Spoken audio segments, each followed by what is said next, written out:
শিয়ালদা আদালতের রায় বেশিরভাগ ক্ষেত্রে আমরা দেখেছি সাধারণ মানুষ প্রত্যেকে সেইভাবে খুশি হতে পারেননি। তাই আজ হাইকোর্টের দিকে প্রত্যেকের নজর থাকবে, কেননা সঞ্জয় রায়ের ফাঁসির দাবিতে রাজ্যের আবেদনের শুনানি রয়েছে আজ হাইকোর্টে।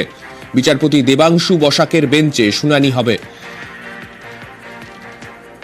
কখন শুনানি হবে, কি হতে চলেছে সেখানে সমস্ত কিছুই জানবো। আমাদের প্রতিনিধি অর্ণব রয়েছেন আমাদের সঙ্গে। অর্ণব, দেখো, বিচারপতি দেবাংশু বসাকের ডিভিশন বেঞ্চে 2 নম্বর বিচার্য মামলার তালিকায় রয়েছে রাজ্যের করা আবেদনটি, এবং এক্ষেত্রে জিএ 1 নম্বর মামলা 2025 সালের ক্রিমিনাল ওরিয়েন্টেড, অর্থাৎ গভর্নমেন্ট অ্যাপিল অ্যাক্ট 2025, যা রাজ্যের আবেদন, এবং রাজ্যের এই আবেদন সরাসরি সিবিআই এর বিরুদ্ধে, অর্থাৎ সিবিআই প্রসিকিউশন পারেনি ক্যাপিটাল পানিশমেন্ট দিতে আরজি করের ধর্ষক এবং খুনিকে।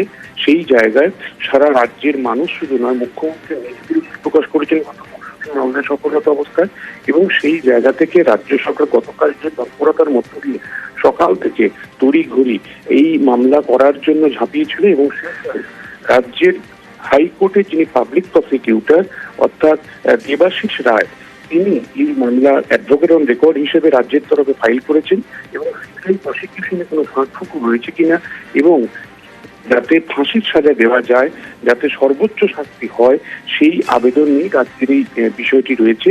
সেক্ষেত্রে সকাল 10:30টার পরে মেনটেনিং পর্ব শেষ হওয়ার পরে মনে করা হচ্ছে 10:40 বা 45-এর মধ্যেই হয়তো রাজ্যের এই আবেদনের শুনানি হওয়ার সম্ভাবনা।